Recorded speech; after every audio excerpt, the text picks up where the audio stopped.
ആകാശവാണി.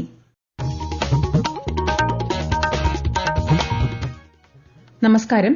പ്രാദേശിക വാർത്തകൾ വായിക്കുന്നത് സുവർണ.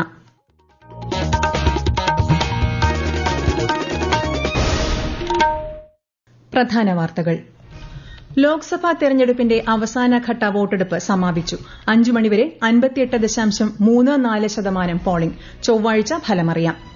3 ദിവസത്തെ കന്യാകുമാരി സന്ദർശനത്തിന് ശേഷം പ്രധാനമന്ത്രി നരേന്ദ്രമോദി ന്യൂഡൽഹിയിലേക്ക് മടങ്ങി. സംസ്ഥാനത്ത് മഴ ശക്തി പ്രാപിക്കുന്നു. 3 ജില്ലകളിൽ ചുവപ്പ് ജാഗ്രത. പലയിടത്തും വെള്ളക്കെട്ട് രൂക്ഷം. സംസ്ഥാനതല സ്കൂൾ പ്രവേശനോത്സവം മറ്റന്നാൾ എറണാകുളത്ത്. ഉദ്ഘാടനം മുഖ്യമന്ത്രി പിണറായി വിജയൻ നിർവഹിക്കും. 2020 ലോകകപ്പിന് നാളെ തുടക്കം. ഇന്ത്യ ബംഗ്ലാദേശ് സന്നാഹ മത്സരം ഇന്ന് രാത്രി ന്യൂയോർക്കിൽ. വാർത്തകൾ വിശദമായി. രാജ്യത്ത് ലോക്സഭാ തെരഞ്ഞെടുപ്പ് സമാപിച്ചു. ഇന്ന് നടന്ന അവസാനഘട്ട വോട്ടെടുപ്പിൽ 5 മണിവരെ 58.34% പോളിംഗ് രേഖപ്പെടുത്തി. ഏറ്റവും ഉയർന്ന പോളിംഗ് രേഖപ്പെടുത്തിയത് പശ്ചിമബംഗാളിലാണ്. 69.89%. ഏറ്റവും കുറവ് പേർ വോട്ട് ചെയ്ത ബീഹാറിൽ 48.86% പോളിംഗ്. 7 ഘട്ടങ്ങളിലായി നടന്ന തെരഞ്ഞെടുപ്പിന്റെ വോട്ടെണ്ണൽ ഈ മാസം 4-നാണ്. ഒഡീഷ നിയമസഭയിലെ ശേഷിക്കുന്ന 42 മണ്ഡലങ്ങളിലേക്കുള്ള വോട്ടെടുപ്പ് അവസാനിച്ചു. 5 മണിവരെ 62.46% പോളിംഗ്. ലോക്സഭാ തെരഞ്ഞെടുപ്പിന്റെ വോട്ടെണ്ണലിന് സംസ്ഥാനത്തെ 20 കേന്ദ്രങ്ങളും സജ്ജമായതായി മുഖ്യ തെരഞ്ഞെടുപ്പ് ഓഫീസർ സഞ്ജയ് കൌൾ അറിയിച്ചു. സുതാര്യവും സുരക്ഷിതവുമായി വോട്ടെണ്ണൽ പ്രക്രിയ പൂർത്തിയാക്കാനുള്ള നടപടികളെല്ലാം സ്വീകരിച്ചിട്ടുണ്ട്. രാവിലെ 8 മണിക്ക് വോട്ടെണ്ണൽ ആരംഭിക്കുമ്പോൾ ആദ്യം എണ്ണുന്നത് പോസ്റ്റൽ ബാലറ്റുകളായിരിക്കും. പോസ്റ്റൽ ബാലറ്റ് എണ്ണിത്തുടങ്ങി അരമണിക്കൂറിന് ശേഷമാണ് വോട്ടിംഗ് യന്ത്രത്തിലെ വോട്ടുകൾ എണ്ണിത്തുടങ്ങുക. ലോക്സഭാ തെരഞ്ഞെടുപ്പിന്റെ വോട്ടെണ്ണൽ ഫലം തത്സമയം അറിയാൻ ഏകീകൃത സംവിധാനം സജ്ജമാക്കിയതായി മുഖ്യ തെരഞ്ഞെടുപ്പ് ഓഫീസർ സഞ്ജയ് കൌൾ അറിയിച്ചു. തെരഞ്ഞെടുപ്പ് കമ്മീഷന്റെ വെബ്സൈറ്റിലും വോട്ടർ ഹെൽപ്പ് ലൈൻ ആപ്പിലും പൊതുജനങ്ങൾക്കും മാധ്യമങ്ങൾക്കും തത്സമയം ഫലം അറിയാനാവും. results.eci.gov.in എന്ന വെബ്സൈറ്റ് വഴിയാണ് തത്സമയം ലഭ്യമാവുക. ഓരോ റൌണ്ട് വോട്ടെണ്ണൽ കഴിയുമ്പോഴും വെബ്സൈറ്റിൽ തത്സമയം ഫലമാണ് ലഭ്യമാകുന്നത്.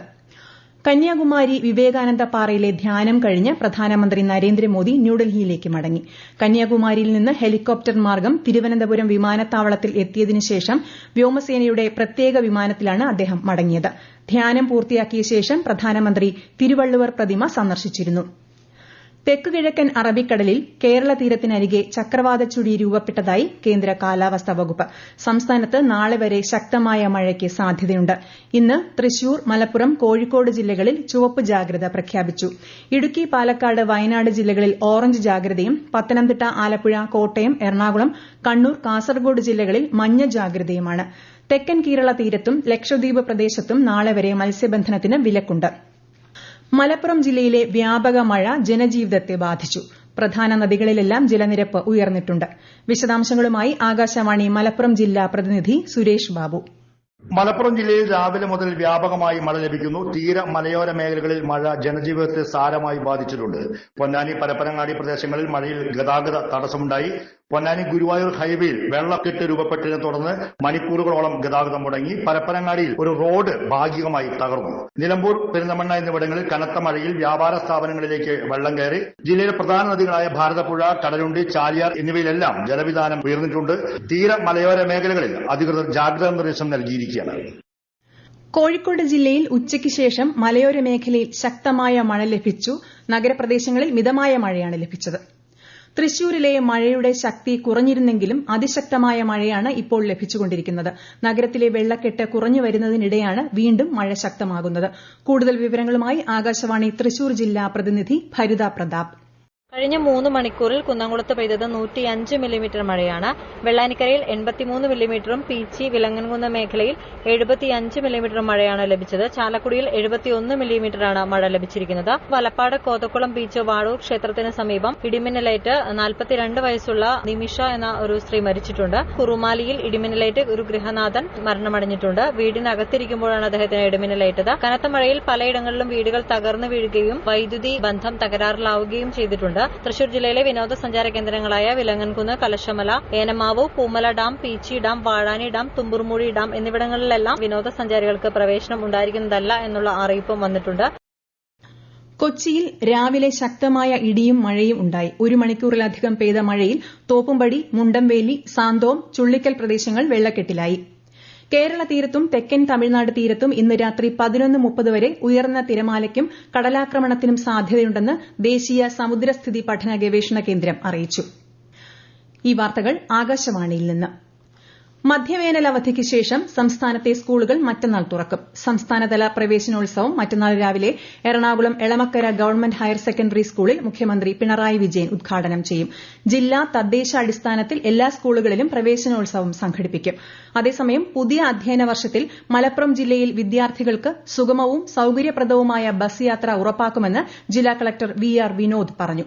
വിദ്യാർത്ഥികളുടെ യാത്രാവകാശം നിഷേധിക്കുന്ന ബസുകൾക്കെതിരെ കർശന നടപടി സ്വീകരിക്കുമെന്നും ജില്ലാ കളക്ടർ വ്യക്തമാക്കി. മധ്യവേനൽ അവധി കഴിഞ്ഞ് കുട്ടികൾ സ്കൂളിലേക്ക് പോകുമ്പോൾ നല്ല ആരോഗ്യശീലങ്ങൾ പാഠമാക്കണമെന്ന് ആരോഗ്യമന്ത്രി വീണ ജോർജ്. മഴ തുടരുന്ന സാഹചര്യത്തിൽ കുട്ടികളുടെ ആരോഗ്യ സംരക്ഷണത്തിനും പ്രത്യേക ശ്രദ്ധ കൊടുക്കേണ്ടതായിട്ടുണ്ട്. കുട്ടികളുടെ ശാരീരികവും മാനസികവുമായ ആരോഗ്യം ഉറപ്പാക്കണം. ഭക്ഷണത്തിലൂടെയും വെള്ളത്തിലൂടെയും മറ്റു നിരവധി രോഗങ്ങളും പകരാൻ സാധ്യതയുള്ളതിനാൽ രക്ഷിതാക്കളും അധ്യാപകരും വിദ്യാർത്ഥികളും ഒരുപോലെ ശ്രദ്ധിക്കണമെന്ന് മന്ത്രി അഭ്യർത്ഥിച്ചു. 2020 ലോകകപ്പ് 9ാം പതിപ്പിന് നാളെ തുടക്കമാകും. അമേരിക്കയും കാനഡയും തമ്മിലാണ് ഉദ്ഘാടന മത്സരം. ലോകകപ്പിന് മുന്നോടിയായുള്ള ഇന്ത്യ ബംഗ്ലാദേശ് സന്നാഹ മത്സരം ഇന്ന് രാത്രി 8-ന് ന്യൂയോർക്കിൽ നടക്കും. 4 ഗ്രൂപ്പുകളിലായി 20 ടീമുകളാണ് ഇത്തവണ ലോകകപ്പിൽ മാറ്റുരയ്ക്കുന്നത്. അമേരിക്കയും വെസ്റ്റ് ഇൻഡീസുമാണ് T20ക്ക് വേദിയാകുന്നത്. ഗ്രൂപ്പ് ഘട്ടത്തിൽ ഇന്ത്യയ്ക്ക് ആകെ 4 മത്സരങ്ങളാണുള്ളത്. ഈ മാസം 5-ന് അയർലൻഡിനെതിരെയാണ് ഇന്ത്യയുടെ ആദ്യ മത്സരം. ഇംഗ്ലണ്ടാണ് നിലവിലെ 2020 ചാമ്പ്യന്മാർ. ആകാശവാണി തിരുവനന്തപുരം പ്രാദേശിക വാർത്താ വിഭാഗം അവതരിപ്പിക്കുന്ന പ്രത്യേക പരിപാടിയായ നല്ല വാർത്ത എല്ലാ ശനിയാഴ്ചയും വൈകുന്നേരം 6:40-ന് പ്രക്ഷേപണം ചെയ്യുന്നതാണ്. ഇന്ന് 6:30-നുള്ള പ്രാദേശിക വാർത്തകൾക്ക് ശേഷം നല്ല വാർത്ത കേൾക്കാവുന്നതാണ്. തിരുവനന്തപുരം വെള്ളായണി പറക്കാട്ടുകുളത്തിന്റെ നവീകരണ ജോലികൾ അശാസ്ത്രീയത പരിഹരിക്കുന്നതുവരെ നിർത്തിവയ്ക്കണമെന്ന ആവശ്യത്തിൽ മനുഷ്യാവകാശ കമ്മീഷൻ നഗരസഭാ സെക്രട്ടറിയിൽ നിന്നും വിശദീകരണം തേടി. വെള്ളായണിയിൽ 2 കുട്ടികൾ മുങ്ങിമരിച്ച പശ്ചാത്തലത്തിലാണ് നടപടി. ഈ മാസം 28-ന് കമ്മീഷൻ ഓഫീസിൽ നടക്കുന്ന സിറ്റിംഗിൽ കേസ് പരിഗണിക്കും. മെഡിസെപ് ബാധകമായ എല്ലാ പെൻഷൻകാരും മെഡിസെപ് പോർട്ടലിൽ അവരവരുടെ വിവരങ്ങൾ പരിശോധിച്ച് അവ കൃത്യമാണെന്ന് ഉറപ്പുവരുത്തണമെന്ന് ട്രഷറി ഡയറക്ടർ അറിയിച്ചു. തിരുത്തലുകൾ ആവശ്യമുള്ള പക്ഷം അപേക്ഷ ജൂൺ 10-ന് മുൻപ് ബന്ധപ്പെട്ട ട്രഷറിയിൽ സമർപ്പിക്കണമെന്നും അറിയിപ്പിൽ പറയുന്നു. ഇടുക്കി മെഡിക്കൽ കോളേജിന്റെ വികസന പ്രവർത്തനങ്ങൾക്കായി 2018-ൽ അനുവദിച്ച 40 ഏക്കർ സ്ഥലത്തിന് പുറമെ 50 ഏക്കർ കൂടി അനുവദിച്ച് സർക്കാർ ഉത്തരവിറങ്ങി. നിബന്ധനകൾക്ക് വിധേയമായിട്ടാണ് ഭൂമി കൈമാറിയിട്ടുള്ളത്. നിബന്ധനകളിൽ ഏതെങ്കിലും ഒന്ന് ലംഘിക്കപ്പെടുന്ന പക്ഷം ഭൂമി സർക്കാർ തിരികെ ഏറ്റെടുക്കുമെന്നും ഉത്തരവിൽ പറയുന്നു. തലശ്ശേരി മലബാർ ക്യാൻസർ സെന്ററിൽ ക്യാൻസറിനുള്ള റോബോട്ടിക് സർജറി സംവിധാനം യാഥാർത്ഥ്യമായതായി ആരോഗ്യമന്ത്രി വീണ ജോർജ്. ക്യാൻസറിനുള്ള 5 റോബോട്ടിക് സർജറികൾ വിജയകരമായി ഇതുവരെ പൂർത്തിയാക്കി. RCCക്ക് പുറമെ MCCയിലും റോബോട്ടിക് സർജറി യാഥാർത്ഥ്യമായതോടെ സംസ്ഥാനത്ത് ക്യാൻസർ ചികിത്സാ രംഗത്ത് മറ്റൊരു നാഴികക്കല്ല് കൂടി പിന്നിടുകയാണെന്ന് മന്ത്രി വ്യക്തമാക്കി. സർക്കാർ ജീവനക്കാരുടെ ശമ്പളത്തിൽ നിന്നും പ്രതിമാസം നിശ്ചിത തുക നിക്ഷേപം എന്ന രീതിയിൽ ആരംഭിക്കുന്ന ജീവാനന്ദം പദ്ധതി ജീവനക്കാരുടെ പോക്കറ്റ് അടിക്കുന്നതിന് തുല്യമാണെന്ന് പ്രതിപക്ഷ നേതാവ് VD സതീശൻ. പദ്ധതിയെക്കുറിച്ച് കൂടിയാലോചനകളൊന്നും നടന്നിട്ടില്ല. പദ്ധതിയുടെ ഉദ്ദേശം ഇപ്പോഴും അവ്യക്തമാണെന്ന് അദ്ദേഹം പറഞ്ഞു. കോഴിക്കോട് മെഡിക്കൽ കോളേജ് മാതൃശിശു സംരക്ഷണ കേന്ദ്രത്തിൽ കൈവിരൽ ശസ്ത്രക്രിയയ്ക്ക് പ്രവേശിച്ച കുട്ടിക്ക് നാവിൽ ശസ്ത്രക്രിയ ചെയ്തതിൽ പിഴവ് സംഭവിച്ചെന്ന പരാതിയിൽ മെഡിക്കൽ ബോർഡ് റിപ്പോർട്ട് സമർപ്പിച്ചു. വിദഗ്ധരടങ്ങിയ മെഡിക്കൽ ബോർഡ് യോഗം ചേർന്ന ശേഷമാണ് റിപ്പോർട്ട് സമർപ്പിച്ചത്. പോലീസിന്റെ ആവശ്യപ്രകാരമാണ് മെഡിക്കൽ ബോർഡ് റിപ്പോർട്ട് സമർപ്പിച്ചത്. വിഷയത്തിൽ ഒരു ഡോക്ടർക്കെതിരെ വകുപ്പുതല നടപടിയെടുത്തിരുന്നു. ദേശീയപാത നിർമ്മാണം നടക്കുന്ന ഇടങ്ങളിൽ രൂപപ്പെട്ട വെള്ളക്കെട്ട് നീക്കാനുള്ള നടപടികൾ ആരംഭിച്ചതായി മന്ത്രി P. പ്രസാദ്. വെള്ളക്കെട്ട് പ്രശ്നങ്ങൾ കണ്ടെത്തിയ ഇടങ്ങളിൽ ദേശീയപാത അതോറിറ്റിയുമായി ചേർന്ന് പ്രശ്നം പരിഹരിക്കും. ആലപ്പുഴ ജില്ലയിലെ മഴക്കെടുതിയുമായി ബന്ധപ്പെട്ട് മന്ത്രിയുടെ നേതൃത്വത്തിൽ കളക്ടറേറ്റിൽ വിളിച്ചു ചേർത്ത അവലോകന യോഗത്തിൽ സംസാരിക്കുകയായിരുന്നു അദ്ദേഹം.